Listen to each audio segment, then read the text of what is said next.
The sun was setting over Atlanta, Georgia, casting long shadows across the parking lot outside the convention center. Inside, the air buzzed with energy as hundreds of people filled the room for a much-anticipated event. Donald Trump, former president and still a polarizing figure in American politics, had come to promote his new book. The space was packed. Some attendees wore red hats emblazoned with familiar slogans, while others carried signs that hinted at their skepticism. The atmosphere crackled with anticipation, excitement, and tension. At the back of the room stood Marcus Johnson, a tall man in his early 40s with a calm but determined demeanor. Dressed in a simple navy suit, he looked out of place among the sea of flashy outfits and loud accessories. But Marcus wasn't here for fashion or spectacle. He had something important to say. A decorated veteran who had served 2 tours in Afghanistan, Marcus had spent years fighting for his country only to return home and face battles of a different kind. He'd seen friends struggle with PTSD, unemployment, and homelessness after leaving the military. And he'd watched as promises made to veterans were broken again and again. Tonight, Marcus planned to confront Trump directly, not with anger or hostility, but with honesty. He believed Trump's rhetoric often ignored the struggles of marginalized groups, including Black Americans and veterans like himself. This was his chance to speak up, not just for himself, but for everyone who felt overlooked.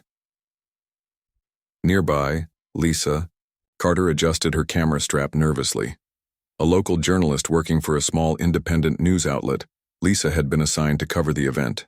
She didn't expect anything groundbreaking to happen, just another predictable rally filled with chants and applause lines. Still, she couldn't shake the feeling that tonight might be different. There was an edge to the crowd, a mix of hope and frustration that made her senses tingle. As she scanned the room, she noticed Marcus standing quietly near the front row. Something about him caught her attention. Maybe it was the way he held himself steady and focused, like he knew exactly why he was there. Trump took the stage shortly after 7 o'clock, greeted by thunderous cheers from his supporters. His presence commanded attention, his voice booming through the microphone as he launched into his usual spiel about success, strength, and making America great. The audience roared in approval, clapping and chanting his name. But not everyone was cheering. In the corners of the room, pockets of dissent simmered. Protesters held up banners reading "Justice for All" and "Veterans deserve better." Security guards hovered nearby, ready to intervene if things got heated. As the speech went on, Lisa moved closer to the stage, keeping her camera trained on Trump. Her editor wanted photos and quotes, but she couldn't help glancing at Marcus every few minutes. He hadn't moved from his spot, his eyes locked on Trump as if waiting for the perfect moment to strike. Finally, the floor opened for questions. One by one, audience members approached the microphone, asking predictable queries about trade deals, immigration, and foreign policy. Trump answered each question confidently, dodging controversy and sticking to rehearsed talking points. Then, it was Marcus's turn. He walked steadily to the microphone, his steps deliberate. The room quieted slightly as people turned to see who would speak next. When Marcus leaned forward to address the crowd, his voice was clear and strong. "My name is Marcus Johnson," he began. "I'm a veteran. I served 2 tours in Afghanistan fighting for this country. I lost friends overseas, men and women who gave everything so we could live freely. But when I came home, I realized that freedom doesn't mean the same thing for everyone." A murmur rippled through the audience. Some nodded in agreement while others shifted uncomfortably in their seats. Trump tilted his head slightly, listening intently. "I've seen firsthand how our system fails veterans," Marcus continued. "We're promised support, but too often we're left behind. And it's not just veterans, it's minorities, it's women. It's anyone who doesn't fit into your idea of what America should look like. So my question to you, Mr. Trump, is this. How can you claim to stand for all Americans when your policies have consistently ignored the struggles of people like me?" The room fell silent. For a moment, no one moved. Even Trump seemed taken aback. His usual quick wit and practiced responses seemed to falter under the weight of Marcus's words. Cameras flashed as journalists scrambled to capture the moment. Lisa zoomed in with her camera, her heart pounding. This wasn't just another soundbite, it was real, raw, and unfiltered. Trump stared at Marcus for what felt like an eternity. Then slowly, he nodded. "You're right," he said, his voice quieter than usual. "I haven't done enough." Gasps erupted from the crowd. Supporters looked stunned, unsure how to react. Critics whispered among themselves, debating whether this was genuine or some kind of trick. Lisa lowered her camera just enough to watch the scene unfold. She couldn't believe what she was seeing. Was this really happening? Had Donald Trump just admitted fault? Marcus didn't flinch. He simply thanked Trump for listening and stepped away from the microphone, leaving the room buzzing with uncertainty. As the rally resumed, Lisa stayed close to Marcus, sensing that this story was far from over. Little did she know this single moment would spark a chain of events that would change lives, including her own. For now, though, the immediate aftermath was chaos. People argued passionately, phones lit up with notifications, and reporters swarmed around Marcus, desperate for comments. Outside the convention center, the sun dipped below the horizon, painting the sky in shades of orange and purple. But inside, the night was just beginning. The moment Marcus stepped away from the microphone, the room erupted into a cacophony of voices. Supporters of Trump shouted in disbelief, some defending their idol while others questioned whether his response had been sincere. Critics cheered, calling it a victory for accountability and truth.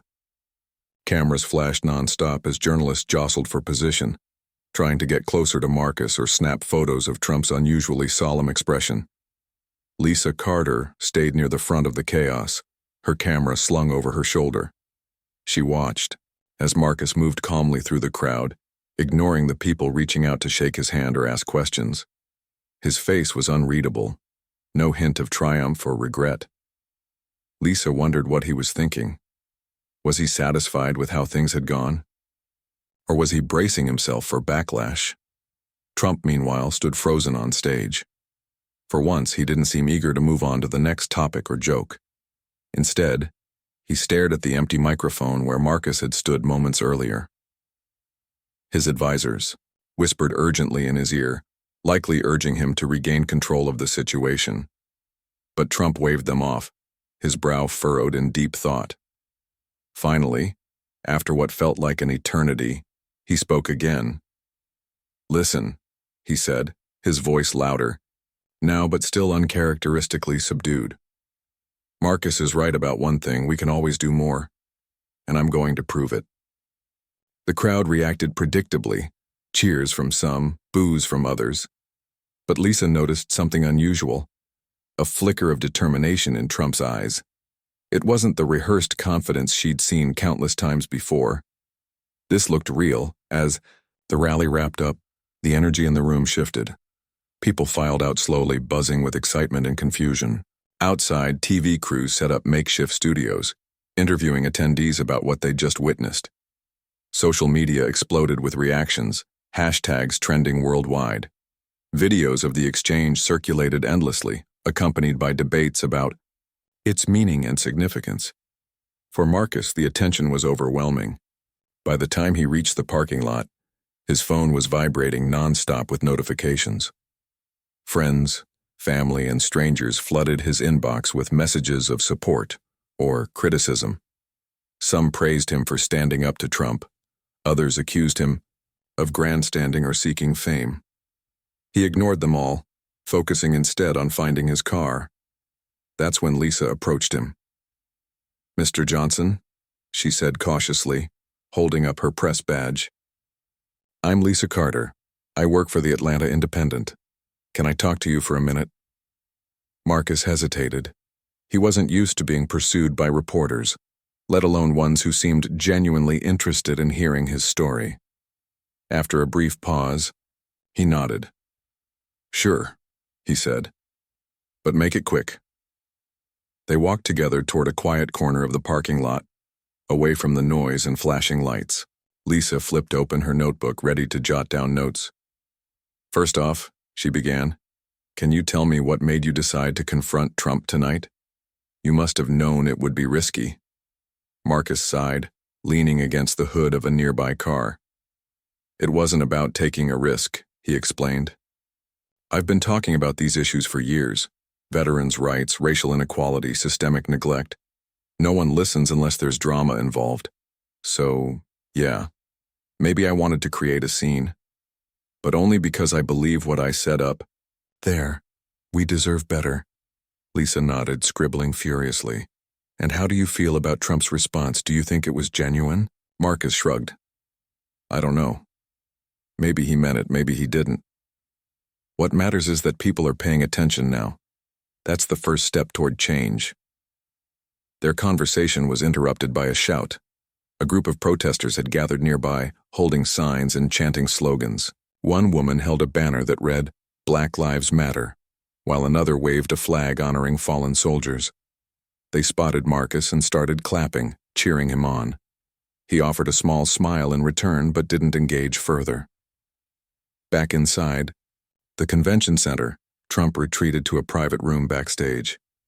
His team surrounded him, firing questions and offering advice. "Sir, we need to clarify your statement," one advisor urged. "People are misinterpreting it as weakness." Trump shook his head. "No clarifications," he said firmly. "Not yet. Let them think what they want." His chief strategist frowned. "But sir, the base will follow me, no?" "Matter what," Trump interrupted. "This isn't about them. This is about something bigger."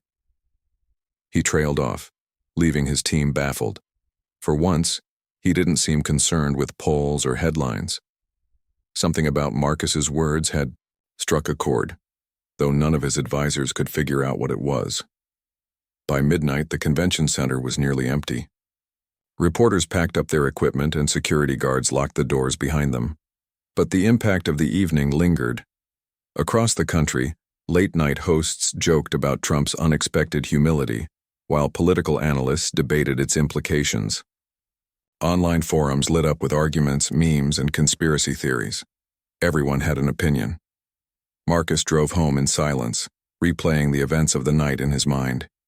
He hadn't planned for Trump to respond the way he did. In fact, he'd expected anger or deflection, the usual tactics. But something about the moment felt different. Maybe it was the look in Trump's eyes when he admitted fault. Or maybe it was the way the crowd had fallen silent, even if just for a few seconds. Whatever it was, Marcus couldn't shake the feeling that this was only the beginning.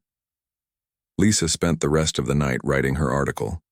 She poured every detail into it, the tension in the room, the shock on people's faces, the uncertainty hanging in the air. When she finally hit send, she leaned back in her chair, exhausted but exhilarated. This story wasn't like anything she'd covered before. It had depth, complexity, and potential, and she knew it wouldn't end here. The next morning, the nation woke up to headlines dominated by Marcus and Trump. Pundits dissected every word of their exchange, searching for hidden meanings and ulterior motives. Politicians weighed in, some praising Trump's candor and others accusing him of pandering. Meanwhile, Marcus's name trended on social media, with users sharing stories of their own struggles and thanking him for speaking out. But amidst the chaos, one question remained unanswered. What would happen next? Would Trump follow through on his vague promise to do more? Would Marcus continue pushing for change despite the growing spotlight? And most importantly, could two men from such vastly different worlds find common ground, or were they destined to remain adversaries? The days following the rally felt like a whirlwind for Marcus Johnson. Overnight, he had become a household name. His face appeared on news channels, talk shows, and social media feeds. People praised him as a hero, a voice of reason, and a symbol of hope. But not everyone was happy about his newfound fame. Critics accused him of using Trump's platform to boost his own profile. Some even called him a fraud, claiming he didn't represent real veterans or their struggles. Despite the mixed reactions, Marcus tried to stay grounded.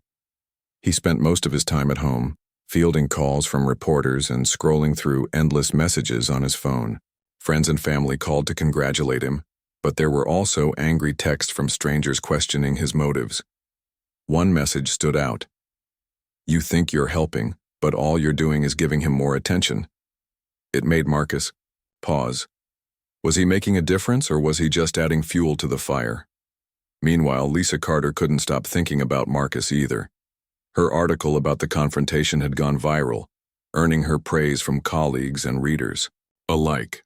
For the first time in her career, she felt like she was on to something big. But she knew the story wasn't over. Not yet. There was so much more to uncover. Who was Marcus Johnson beyond that moment on stage? And why had Trump responded the way he did? Determined to find answers, Lisa began digging deeper. She started with Marcus's background, interviewing friends, neighbors, and fellow veterans. What she discovered painted a picture of a man who had dedicated his life to service, not just in the military, but in his community too. After leaving the Army, Marcus had worked tirelessly to help struggling veterans access housing, healthcare, and job training. He'd organized fundraisers, spoken at schools, and mentored young people. Yet, despite his efforts, he often felt frustrated by the lack of systemic change. Lisa also looked into Trump's past statements and policies, searching for clues about his surprising reaction. At first glance, it seemed inconsistent with his usual rhetoric. But then she stumbled upon something interesting. A recent interview where Trump mentioned losing a close friend, a wealthy businessman who had been passionate about veterans' causes. The friend's death had reportedly shaken Trump deeply, prompting him to reflect on his own legacy. Could this personal loss have influenced his response to Marcus? As Lisa pieced together the puzzle, the nation continued to debate the significance of the exchange. Social media buzzed with theories and opinions. Some saw Trump's admission as a sign of growth and humility. Others dismissed it as a calculated move designed to win back critics. Political analysts argued endlessly, dissecting every word and gesture for hidden meaning. Amidst the noise, Trump himself remained unusually quiet. He canceled several scheduled appearances, retreating to Mar-a-Lago instead. Rumors swirled about what he might be planning next. Was he preparing a major announcement? Or was he simply lying low to avoid further controversy? His team refused to comment, fueling speculation even more. Marcus, meanwhile, found himself pulled in multiple directions. Activist groups reached out, asking him to join their campaigns. Talk show hosts invited him to share his story on national television. Even politicians expressed interest in collaborating with him on policy reforms. But Marcus hesitated. He didn't want to jump into anything without careful consideration. More than anything, he wanted to ensure that his actions led to meaningful change, not just empty promises. One afternoon, as Marcus sat on his porch sipping coffee, his phone rang. The caller ID showed an unfamiliar number. Curious, he answered. "Hello? Mr. Johnson?" came a voice on the other end.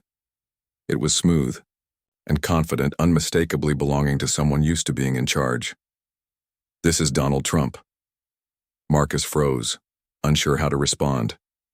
Hello, Mr. Trump."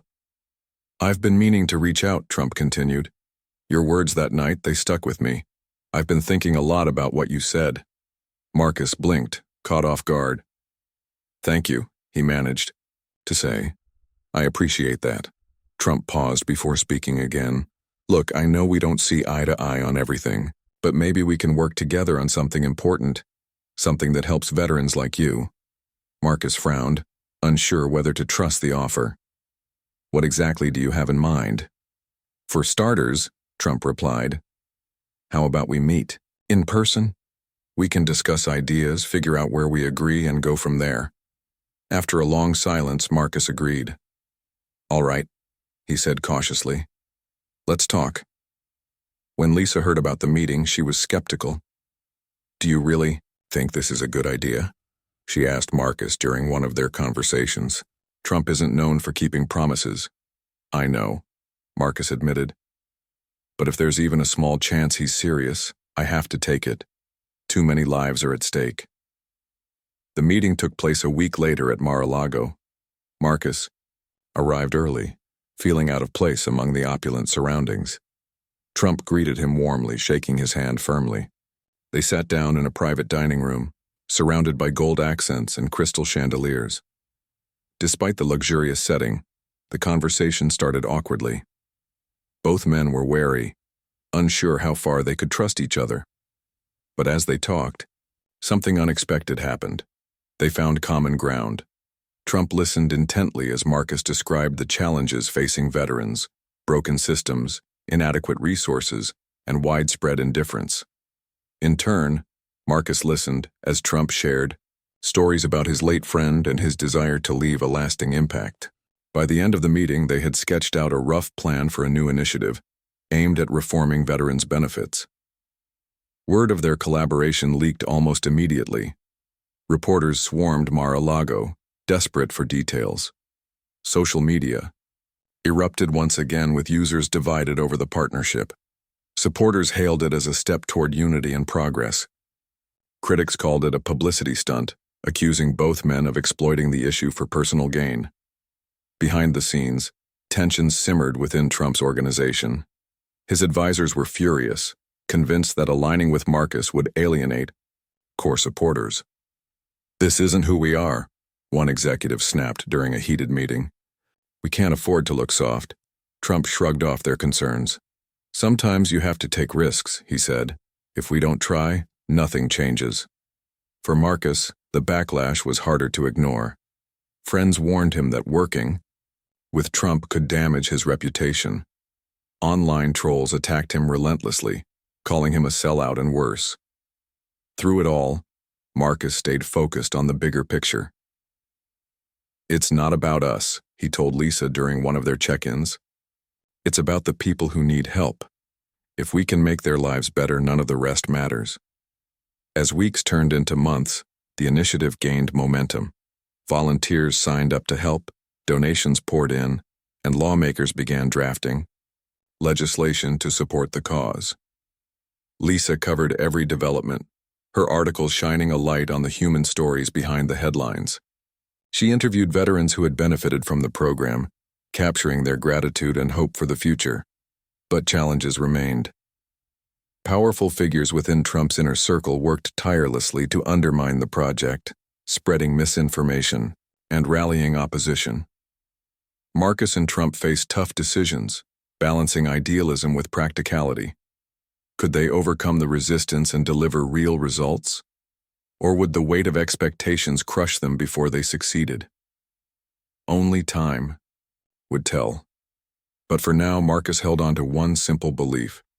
Change was possible, if enough people dared to fight for it.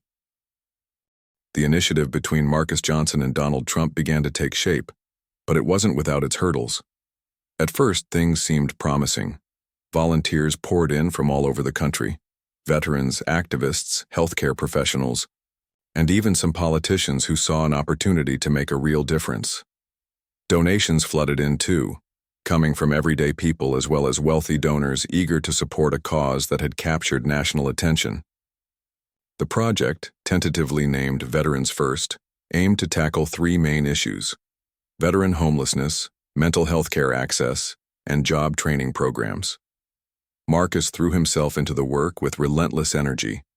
He spent hours on conference calls, attended planning meetings, and visited shelters and hospitals to gather feedback from veterans themselves. His goal was simple: ensure the initiative stayed true to its mission and didn't get bogged down by politics or bureaucracy. But the more involved he became, the clearer it became that not everyone shared his vision. Donald Trump, for his part, appeared genuinely invested in the project, at least at first. He gave speeches about the importance of supporting veterans, posed for photos with beneficiaries, and even hosted fundraisers at Mar-a-Lago. Yet behind closed doors, cracks were beginning to show. Some of Trump's closest advisors grew increasingly uneasy. They worried that aligning too closely with progressive ideals might alienate his base. Others feared the initiative would overshadow Trump's other priorities, stealing focus from what they considered more pressing matters. One evening, during a strategy meeting at Trump Tower, tensions boiled over. A senior advisor slammed his fist on the table. "This isn't us," he shouted. We're not supposed to be cozying up to liberals or pandering to minorities. It's bad optics. Trump leaned back in his chair, his expression unreadable. I don't care about optics, he said firmly. This is about doing the right thing. But sir, another aide chimed in, the donors are already pulling back. They're saying this isn't why they supported you. Trump waved them off, but the warnings lingered in the air. The pressure mounted daily, and soon, subtle signs of sabotage began to emerge. Key documents went missing. Meetings were canceled, without explanation. Funds earmarked for the initiative mysteriously got redirected elsewhere. Marcus noticed these red flags almost immediately. Something's not right, he told Lisa Carter during one of their regular check-ins. She had become a trusted confidant, someone Marcus could turn to when things felt overwhelming. People are trying to slow us down, or stop us altogether. Lisa nodded thoughtfully. She'd heard similar concerns from sources within Trump's organization. Do you think it's coming from inside his team? She asked. I'm sure of it, Marcus replied. They don't like me, and they definitely don't like what we're trying to do. But I won't let them win. Determined to protect the project, Marcus decided to dig deeper. With Lisa's help, he started gathering evidence of the interference. They pored over financial records, tracked emails, and interviewed whistleblowers, willing to speak out. What they uncovered was troubling. A coordinated effort by top executives to undermine the initiative at every turn. One anonymous tip revealed that certain members of Trump's inner circle had even reached out to conservative media outlets, urging them to discredit the program. This is bigger than I thought, Marcus admitted one night as he and Lisa reviewed the findings. If we don't act fast, everything we've built could collapse, Lisa agreed. You need to expose this before it gets worse. If the public finds out what's happening, it'll force their hand. But going public carried risks. Marcus knew that outing Trump's own people could strain their fragile partnership and possibly destroy it altogether. Still, he couldn't ignore the betrayal. After much deliberation, he decided to confront Trump directly. The meeting took place in a private office at Trump Tower. Marcus arrived early. The initiative to reform veterans' benefits was gaining momentum, but behind the scenes, resistance was brewing. Powerful figures within Trump's organization weren't happy about the direction things were heading. They saw Marcus as a threat, a symbol of everything they believed their base didn't want. To them, this partnership represented a betrayal of principles and an unnecessary alignment with progressive ideals. The tension grew thicker by the day. Marcus noticed it first in subtle ways. Emails he sent to certain members of Trump's team went unanswered. Meetings that had once been productive turned into arguments over minor details. Even funding for the project seemed to dry up unexpectedly. At first, he tried to brush it off, thinking it was just growing pains. But when key deadlines started, being missed and promises went unfulfilled, Marcus realized something was wrong. One evening, as he sat at his kitchen table reviewing documents, his phone buzzed. It was a text from an unknown number. Be careful, not everyone is on your side. Marcus stared at the screen, his heart pounding. Who had sent it? And what did they mean? The next morning, Lisa called him. I think you need to see this, she said urgently. She forwarded him a leaked audio clip of a heated meeting between Trump and his top advisors.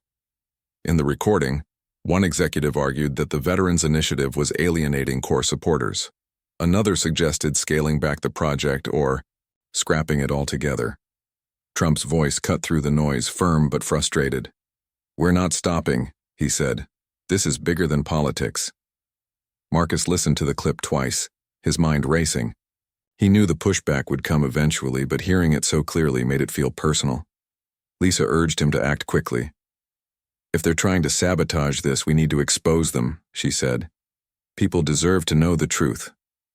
Marcus agreed, though he wasn't sure where to start. Fighting against a powerful machine like Trump's organization felt impossible. But then he remembered something his father used to say. When the odds are against you, find allies who believe in the same fight. He decided to reach out to Lisa for help. Together, they began gathering evidence. Lisa used her contacts, in journalism to dig deeper into the finances of the initiative. She discovered discrepancies in how funds were allocated and traced suspicious transactions to offshore accounts linked to Trump's inner circle. Meanwhile, Marcus reached out to veterans and activists who had supported the project from the beginning.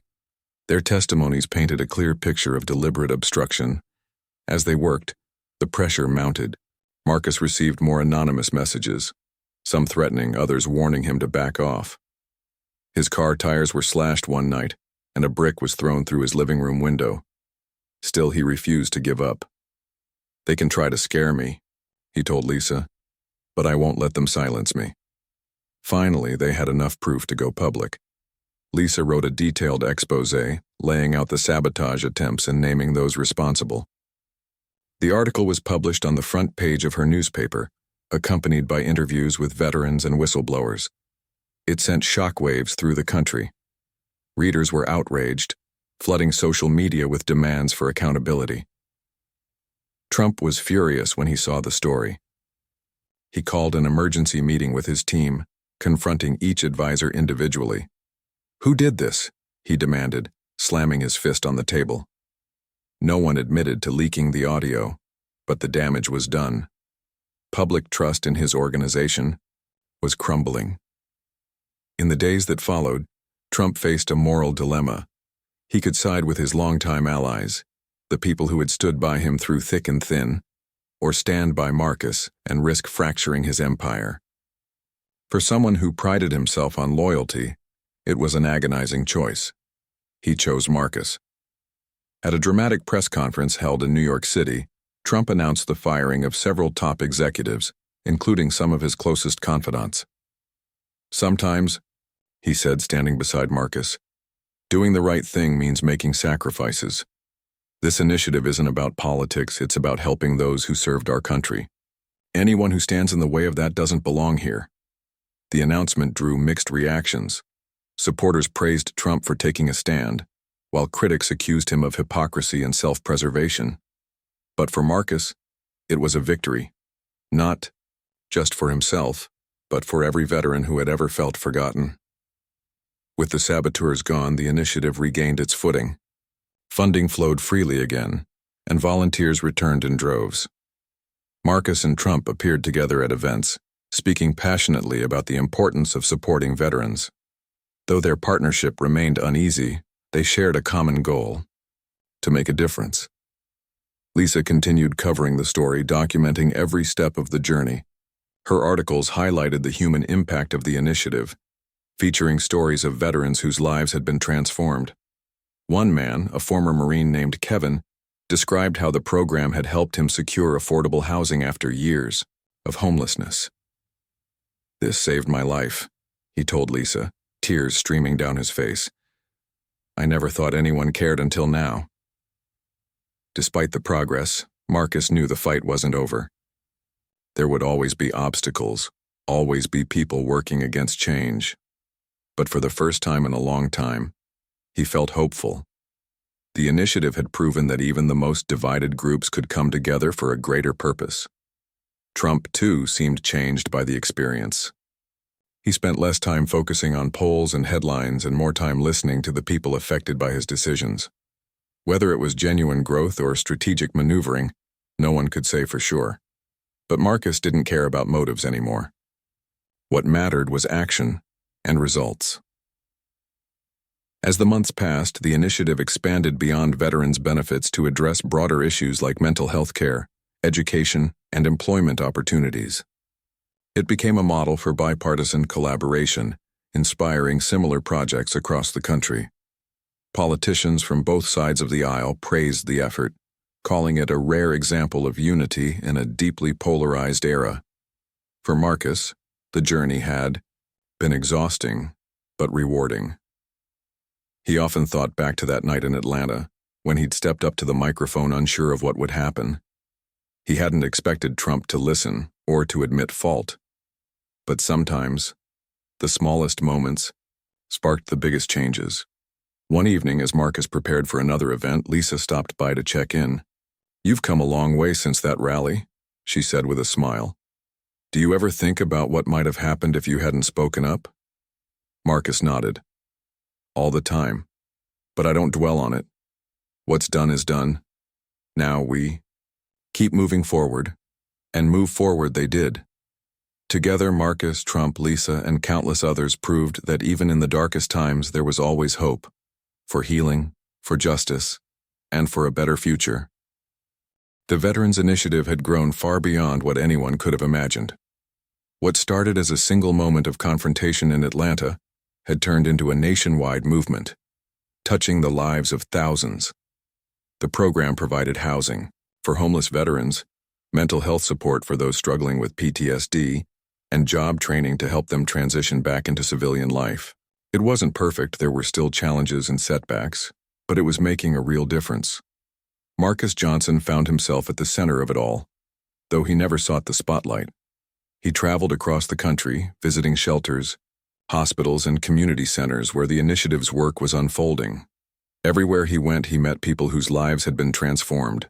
A young woman named Angela told him how the program had helped her start a business after leaving the Navy. An older man named Robert shared how therapy sessions funded by the initiative had saved him from despair. Each story reminded Marcus why he had taken that risk on stage months earlier. Lisa Carter stayed close to the story, documenting every step of the journey.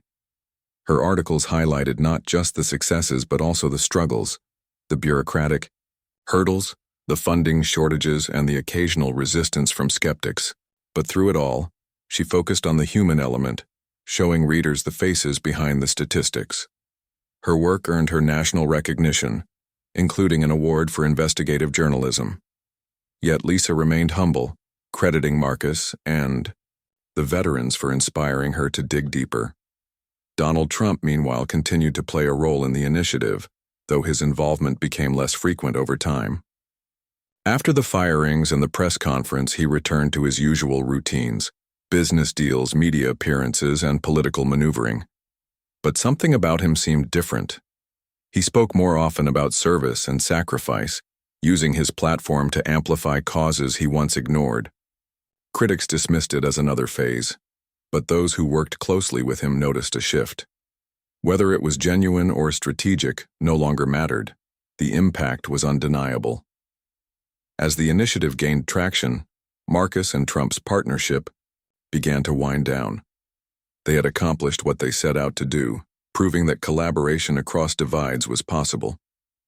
But their paths were diverging again. Trump returned to building his empire, while Marcus refocused on grassroots activism, determined to keep pushing for systemic change. One crisp autumn morning, Marcus visited Arlington National Cemetery. He walked slowly among the rows of white headstones, stopping occasionally to read the names engraved on them. Finally, he reached the grave of a close friend who had died in Afghanistan. Kneeling down, he placed a bouquet of flowers on the ground. "We did good, didn't we?" He whispered, his voice soft but steady. "I know you'd be proud." Standing up, Marcus took a deep breath, feeling the weight of everything they had achieved and everything still left to do. He knew the fight wasn't over. There would always be new battles to wage, new injustices to confront.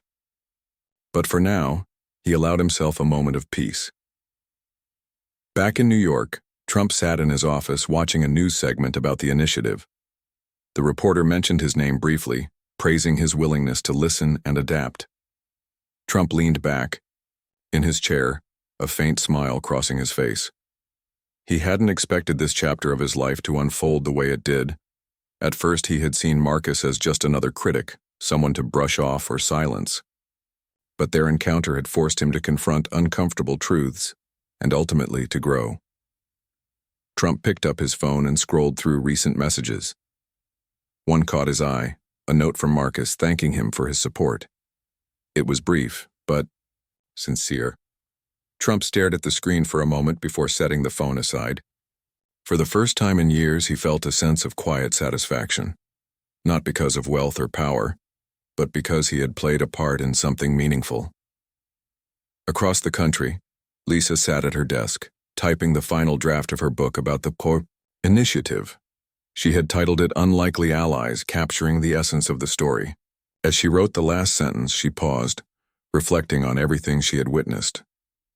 From the tense rally in Atlanta to the groundbreaking reforms that followed, it had been a journey filled with surprises, challenges, and triumphs. She hoped her words would inspire others to believe in the possibility of change, even when it seemed impossible. The book was published several months later, quickly becoming a bestseller.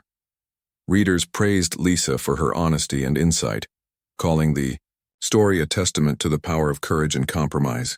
Marcus attended the launch event, signing copies alongside her. When asked how he felt about the project, he smiled.